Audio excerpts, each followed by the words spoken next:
Donc bonjour à tous, Sandra Macagnan. Donc je suis la directrice de l'école de sage-femme de Nice depuis les années 2012. Et depuis les années 2000, donc je remercie Monsieur Sassini de m'avoir invité à Segamed, qui est quand même un congrès auquel je suis particulièrement fidèle et attentive depuis le début de Segamed. Et donc, je suis venue parler de la simulation qu'on fait donc depuis 2012 à l'école de sage-femme et les jeux sérieux qu'on a un peu commencé l'année dernière. Donc, en termes de compétences concernées à l'école de sage-femme, on a trois grands axes pour la simulation. La première qu'on a mis en place dès 2012, c'était la mécanique obstétricale, qui permet de travailler sur les gestes que les étudiants voient peu en stage et qui sont des gestes dans des conditions d'urgence. Donc, il faut qu'ils sachent les faire avant d'être diplômés et ce n'est pas en stage qu'ils arrivent la plupart du temps à le faire. En 2012, on a commencé à faire de la mécanique obstétricale en simulation dans le cadre du formatif et depuis 2015, on l'a utilisé pour valider les compétences des étudiants, notamment au niveau du diplôme d'état de sage-femme. La deuxième simulation qu'on a mis en place depuis 2015, c'est la réanimation néonatale avec des scénarios. Bon, j'y reviendrai un petit peu tout à l'heure. Donc là, on était un peu plus au point, donc on s'est tout de suite lancé dans formatif et validant.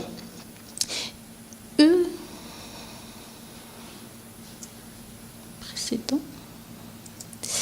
Et le dernier qu'on est en train c'est un projet qui est en cours, qui a commencé un petit peu l'année dernière et qu'on commence vraiment cette année, qui est pour l'instant en formatif, c'est tout ce qui est hémorragie de la délivrance ou ce qui est une situation d'urgence et qui est vraiment pluriprofessionnel puisqu'il fait appel à des sages-femmes qui sont là au moment du diagnostic, à l'équipe soignante, aide-soignant ou auxiliaire de périculture. Et après, dans un deuxième temps, on fait appel au médecin obstétricien, à l'anesthésiste et à l'infirmier anesthésiste. Et c'est dans ce cadre-là qu'on a fait appel aux jeux sérieux. Donc la mécanique obstétricale, manœuvre sur le siège et la dystocie des épaules. On est essentiellement sur du diagnostic de difficultés et de manœuvre, donc c'est très procédural. On fait des groupes de 5 étudiants. Ça commence sur les 2 dernières années de maïeutique, donc 4e et 5e, avec des 4 séances en 4e année, 3 séances en 5e année. Et on est à 12 heures de simulation par étudiant et par année. Sur la réanimation néonatale, on est sur de la vérification et réglage de matériel, des techniques de réanimation, du raisonnement clinique où on fait appel à 3 scénarios auxquels la sage-femme est le plus souvent confrontée. Les algorithmes, donc ILCOR 2015 que tout le monde utilise maintenant en France, et sur le rapport de réanimation. Et là, on a déjà un début de communication interprofessionnelle parce que la sage-femme, quand ça lui arrive, c'est la plupart du temps de façon inopinée. Donc, elle est au début seule avec l'aide-soignante et après, elle fait appel au pédiatre. Donc là, nous avons des groupes de 5 étudiants. On fait ça en cycle 2, donc 4e et 5e année. Il y a 2 séances par an pour chaque année du 2e cycle, plus donc le côté validant pour le certificat synthèse clinique et thérapeutique. Et pour cette simulation, on est à 8 heures par étudiant et par année. Et enfin, l'hémorragie de la délivrance, où on est sur de la technique, donc délivrance artificielle, révision utérine, sur du rappel d'asepsie, où malheureusement, il faut encore le faire à ce moment-là, du raisonnement clinique avec l'utilisation des algorithmes, et on est là aussi sur l'information au couple avec un X et de la communication interprofessionnelle, puisque, comme je le disais tout à l'heure, ça fait vraiment fonctionner les sages-femmes, les obstétriciens, les anesthésistes et les IAD. On est en groupe de 6 étudiants. On a donc commencé cette année MA4 par une séance de simulation sur la DARU, en sachant que dans ces cas-là, on n'est pas dans le cadre de l'urgence. On est vraiment dans le cadre d'un placenta qui est non décollé ou qui est partiellement décollé. Et on est tranquille pour faire une délivrance artificielle ou une révision utérine. On est en présence du couple et de l'aide-soignante. Et c'est ce que j'avais présenté l'année dernière. On a injecté à ce moment, après la séance de simulation, donc c'est un peu par rapport à ce que disait celui qui a parlé avant, nous on met vraiment le jeu sérieux entre 2 séances de simulation. Je reviendrai dessus tout à l'heure. Parce que le jeu sérieux qui est donc Perinatsim par Médusime, nous permet de travailler sur le raisonnement clinique. Il y a une multitude de scénarios, que ça soit juste avec la sage-femme et l'aide-soignante ou après pluriprofessionnel, et ça permet aux étudiants, chose qu'on ne peut pas faire en simulation parce qu'on ne peut pas faire 10 scénarios en simulation pour un seul étudiant.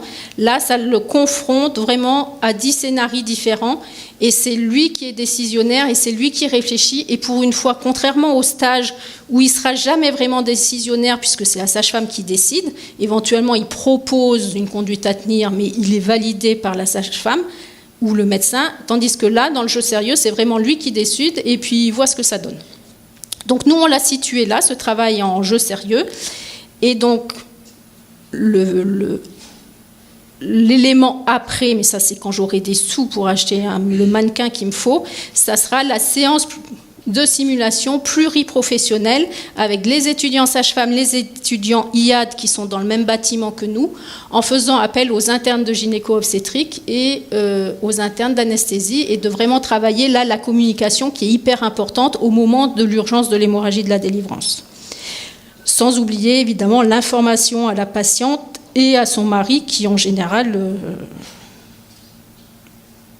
a du mal à voir tout ce qui se passe.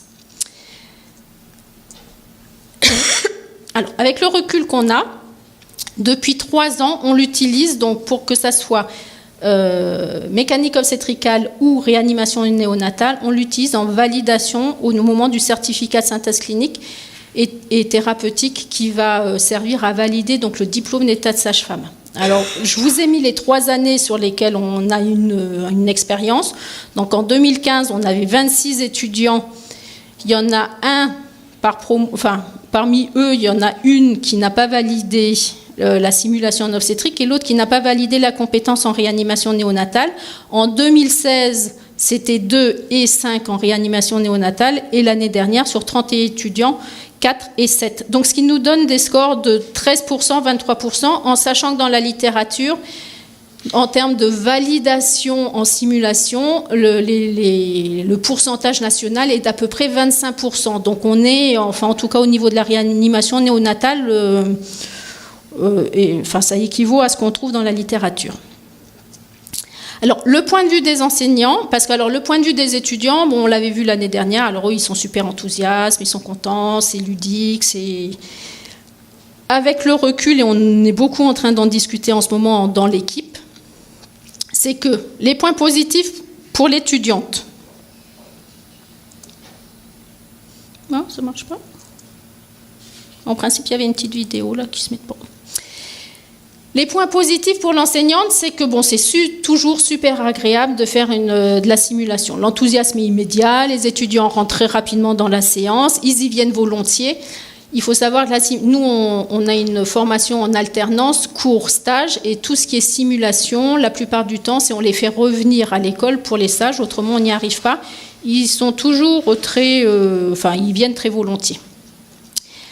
La place de l'étudiant dans le rôle de décideur, c'est ce que je vous disais tout à l'heure. En stage, il va quasiment jamais décider, il va juste proposer. Là, il est vraiment décideur de ses actions et de ce qu'il dit. Donc ça, c'est intéressant pour nous, et ça nous permet des arrêts sur image, que ça soit en termes de raisonnement clinique, en termes de validation d'un acquis, d'un retour d'expérience, où ça permet de questionner sur les décisions qu'il a prises et donc une réflexivité de ce qu'il vient de faire.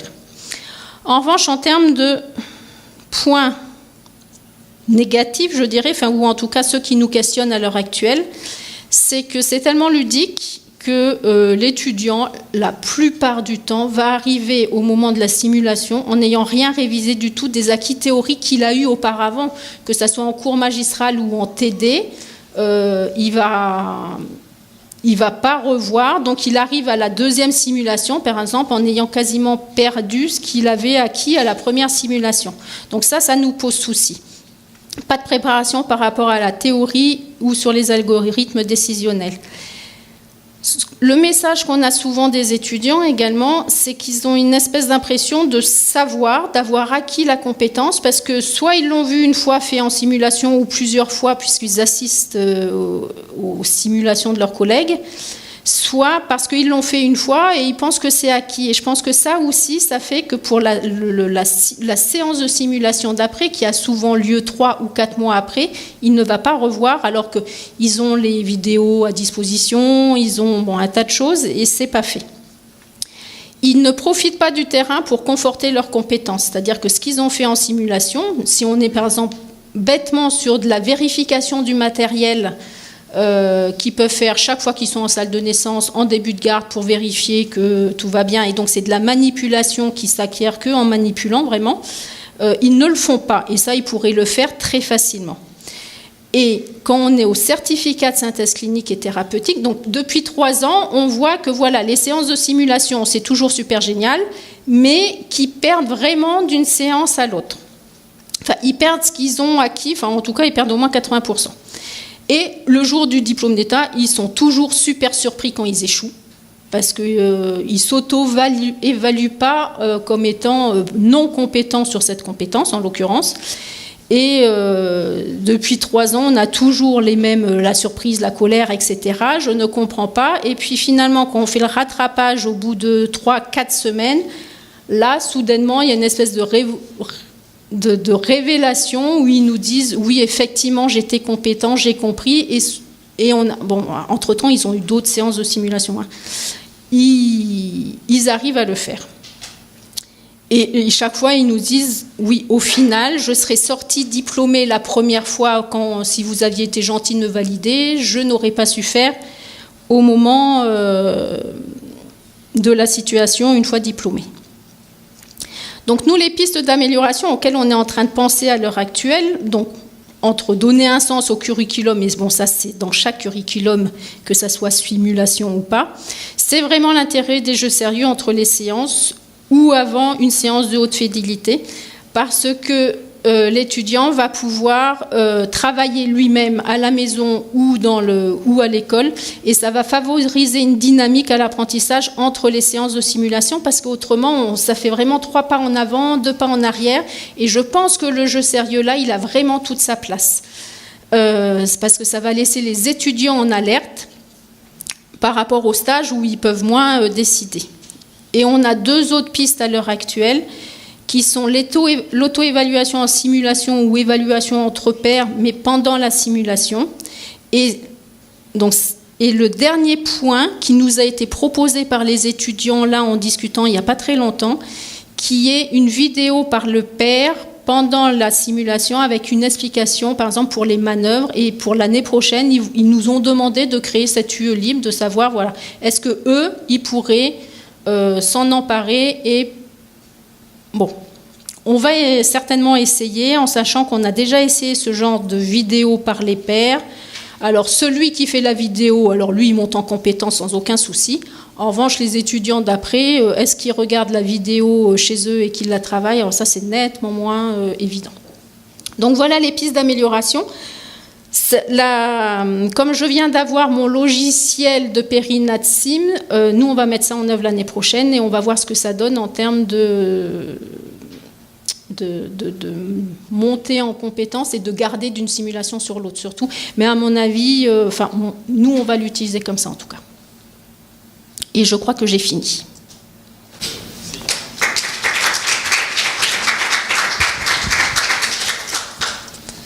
Merci Sandra. Question ? Merci beaucoup et merci de votre fidélité à ces gamètes, mais également aux autres choses qu'on fait ensemble sur la formation de vos étudiantes au management. La question que vous soulevez sur la vidéo est très intéressante en définitive, c'est-à-dire que quelque part les étudiants se retrouvent parfois seuls devant une ressource, quelle qu'elle soit, on est d'accord ? Et que la différence qu'on peut faire lorsqu'on regardait il y a quelques 20 ans maintenant, lorsqu'en France on se disait il y a une fracture numérique, il faut faire du polycop, il faut faire du PDF, il faut mettre à disposition. En fait, c'est comme si vous mettez, j'allais dire, un superbe outil dans la cuisine et que en fait, vous n'avez pas du tout de recette pour l'utiliser. Je crois que ce qui est en train de se passer pour l'internat avec le e-portfolio, et que ce soit I ou pas, entre guillemets, le I ne fait que faciliter les choses, mais en gros, il faut peut-être imaginer, guider nos étudiants à de l'auto-évaluation, de l'auto-réflexion. Et ça, c'est extrêmement complexe, c'est-à-dire qu'effectivement, il y a un devoir à faire, on le fait. Il n'y a pas de devoir à faire, entre guillemets, on ne va pas le lire. Et donc, la vidéo, elle prend tout son sens lorsque derrière, il y a une sorte de quiz, alors pas forcément sous forme de QCM, mais en tout cas, peut-être de scénario de lecture dans lequel on va, à plusieurs, avec tous les documents possibles, finalement répondre à des questions de compréhension, et là ça ne se trouve pas sur le net, la compréhension, pour finalement intégrer les choses. Et ça, c'est vrai que ça demande un travail en préparation, et Nabil nous disait ce matin, en fait, que derrière, pour la clientèle d'étudiants qu'il a à Singapour, il y avait finalement cette vision en prérequis que les étudiants finalement absorbaient, et lorsqu'ils venaient en salle, ils venaient en salle à plusieurs pour pouvoir entre guillemets, continuer d'apprendre et de co-construire les connaissances. Donc ce que vous posez comme problématique, elle est très forte, indépendamment du fait également aussi de trouver dans un scénario, et je crois qu'il n'y a pas à dire par rapport à il faut le mettre au début, à la fin ou pas, le tout c'est qu'il y ait un scénario vers lequel, alors que ce scénario finalement, comme disait Anna tout à l'heure, transforme le stress en challenge. On verra dans la deuxième partie de l'après-midi ce que font et ce que veulent faire nos étudiants en kiné, et effectivement, cette logique de challenge est non seulement pour, on va dire, noyer le cerveau avec de la bonne hormone, quelque part, mais aussi finalement permettre qu'il y ait une forme de rémanence qui se passe. Donc là-dessus, j'oserais dire, si vous êtes encore compliante à venir vous exprimer à Segamet, ce qui serait intéressant, c'est qu'on puisse, avec l'aide du département de pédagogie, monter une sorte de protocole d'évaluation où on va essayer de montrer quelque part la montée en puissance en fait des étudiants, et aussi, et je pense que ce qui est important, vous l'avez dit, hein, ils vous demandent des choses. Et ça, déjà, ça doit nous faire frissonner. Quoi, ils nous ont demandé des trucs. Jusqu'à présent, c'est moi qui leur apporte les bonbons et eux qui les mangent. Maintenant, ils nous disent, est-ce qu'on peut, nous, choisir? Est-ce que et là, c'est une posture que nous disait Jean-François ce matin sur, eh bien, quelque part, la remise en question, mais en tout cas, le questionnement que nos étudiants, le fait qu'ils s'impliquent et qu'ils nous demandent des choses est extrêmement important. Enfin, c'est un peu ce qu'on peut vivre quand on regarde, on va dire, plusieurs... Ah, ça y est, le sauveur. J'ai pas arrêté de... Merci encore, merci beaucoup. Il y a d'autres questions peut-être, non ? Pas d'autres questions ?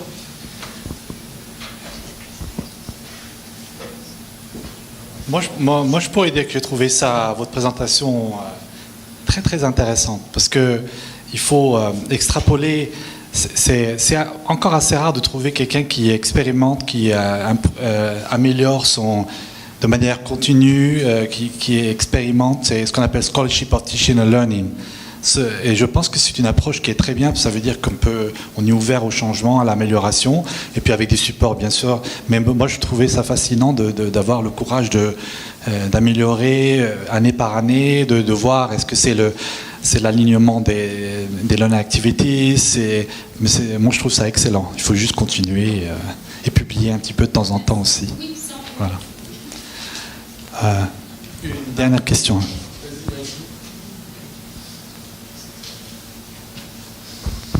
J'avais effectivement une question, un petit problème de compréhension, mais je pense que je vais la poser directement pendant une pause, parce que ça n'intéresse pas forcément tout le monde.